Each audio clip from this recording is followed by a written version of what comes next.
नमस्कार, मेरा नाम गुंजन टंडन है। मैं 48 ईयर्स ओल्ड हूँ और मेरे बेटे का नाम सौरिश टंडन है जो कि 18 ईयर्स ओल्ड है। जब मेरा बेटा हुआ, खुशियाँ ही खुशियाँ। सडन क्या पता था कि डेस्टिनी को क्या मंजूर है। डिटेक्ट हुआ पेरी रॉबिन सिंड्रोम, क्योंकि जैसे ही मेरा बेटा पैदा हुआ वो स्वॉलो नहीं कर पाया, उसने मेरी फीड नहीं ली। इनफैक्ट वो अपना सलाइवा भी स्वॉलो नहीं कर पाया। 2 मिनट के लिए तो आंखों के सामने अंधेरा छा गया, क्या हो गया।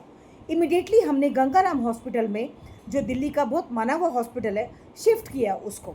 वहाँ पे डिटेक्ट हुआ पेरी रॉबिन सिंड्रोम। 1 साल तक हमें बच्चे को थोड़ा तो ठीक रखना था, खाना तो खिलाना था, मुंह से नहीं खा सकता, स्वॉलो नहीं कर सकता, तो कुछ तो करना था। तो डॉक्टर नीलम मोहन जो है, जो गैस्ट्रोलॉजिस्ट है, उन्होंने सौरिश को पैक ट्यूब पे डाला और हम उसको ट्यूब के ज़रिए पोषण देते रहे। फिर हमने डॉक्टर वीना कार्डर को कांटेक्ट किया, जो कि बहुत जानी मानी अपोलो डॉक्टर की न्यूरोलॉजिस्ट हैं। उन्होंने बताया कि इसको सेंट्रल हाइपरटोनिया इन मसल्स है, घबराने की कोई बात नहीं है, छोटी सी छोटी चीज़ें भी ठीक हो जाती है, बस हमें हिम्मत रखनी है और होप रखनी है। सेंट्रल हाइपरटोनिया इन मसल्स माने सारी चीज़ें डिलेड, स्पीच डिले हो गई, वॉकिंग डिले, क्रॉलिंग डिले, थोड़ा सा बिहेवियर में इश्यूज आना शुरू हो गया। लेकिन हमें सजेस्ट किया गया, वेल नोन डॉक्टर जो doctor Sunita Manocha speech therapist हैं, हम उनके पास गए। उन्होंने तो इम्पॉसिबल को पॉसिबल ही बना दिया। जहाँ लोगों ने बोला था मेरा बच्चा कुछ कर ही नहीं पाएगा, कुछ बोल ही नहीं पाएगा, एटलीस्ट उसने बोलना तो शुरू किया।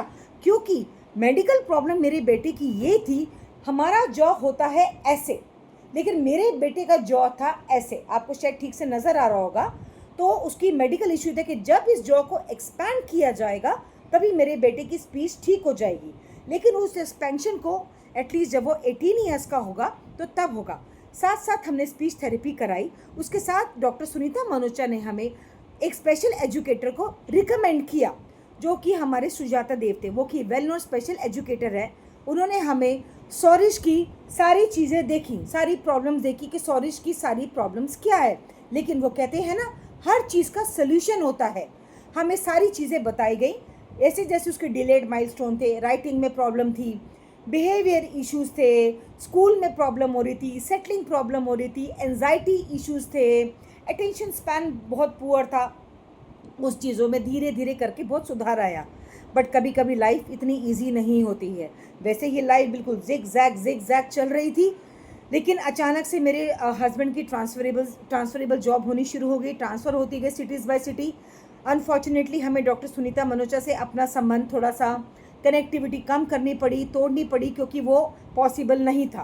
फिर हमें वीडियो कॉल के ज़रिए, क्योंकि टेक्नोलॉजी ने बहुत इम्प्रूवमेंट की है, हमारी सुजाता देव के साथ, जो कि स्पेशल एजुकेटर है, उनके साथ हमारी कनेक्टिविटी बनी रही और अभी तक बनी हुई है, जिससे सौरिश के अंदर बहुत चेंजेस आए हैं। जो चीज़ नामुमकिन ही की, डॉक्टर्स कहते थे ये लड़का कितना लाइफ अपना जी पाएगा, कुछ बोल भी पाएगा, कुछ कर भी नहीं पाएगा। स्कूल के टीचर्स बोलते थे, प्रिंसिपल्स बोलते थे आपका बच्चा नहीं चलेगा। लेकिन मेरे बच्चे को सही दिशा दिलाई गई, जो कि वेल नोन एजुकेशनिस्ट थे, स्पेशल एजुकेटर हमारे सुजाता देव मैम ने। धीरे धीरे करके हमने और भी थेरेपिस्ट को कांटेक्ट किया, ऑक्यूपेशनल थेरेपिस्ट को कांटेक्ट किया। उन्होंने हमें बताया कि एक NIOS प्लेटफॉर्म है, आप घबराइए नहीं, आपके बच्चे की एजुकेशन होगी। तो हमने सौरिश को NIOS प्लेटफॉर्म में डाला। मैं उसकी राइटर बनी। जितने मेरे बच्चे की कैपेबिलिटी थी उसने उतना किया, बाकी मैंने समझाया उसको, मैंने संभाला। आज वो 12th पास है, आज वो कंप्यूटर कोर्स कर रहा है, बेकरी का कोर्स कर रहा है। एज अ पेरेंट हमने कभी भी हार नहीं मानी।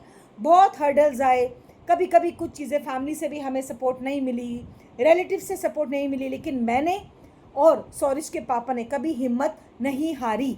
हमने अपना जी जान से पॉजिटिव होके, होपफुल होके, विश्वास होके आज अपने बच्चे को अपने पैरों पे खड़े होने की पूरी राह दिखाइए कि आप खुद खड़े होइए, कि कल हम हो ना हो, एटलीस्ट आप अपना सही राह देखिए और पैरों पे खड़े होइए। इसलिए मेरी विनती है उन पेरेंट्स से जिनके नॉर्मल बच्चे भी हैं या एबनॉर्मल बच्चे भी हैं, जिसे कहते हैं स्पेशल बच्चे। हाँ, मुझे गर्व है कि मैं स्पेशल बच्चे सौरिश टंडन की स्पेशल मम्मी हूँ, जिसने स्पेशल तरीके से आज अपने बच्चे को स्पेशल फील्ड में आज खड़ा किया है अपने पैरों पे। आप घबराइए नहीं, कभी गिव अप मत कीजिए, विश्वास रखिए, होप रखिए, सही राह ढूंढने के लिए अपना गाइड ढूंढिए और सबसे बड़ी चीज़ है पेशेंस रखिए, ये बहुत ज़रूरी है। धन्यवाद, थैंक यू। और हमेशा स्माइल कीजिए और गिव अप लाइफ में मत कीजिए। थैंक यू, धन्यवाद।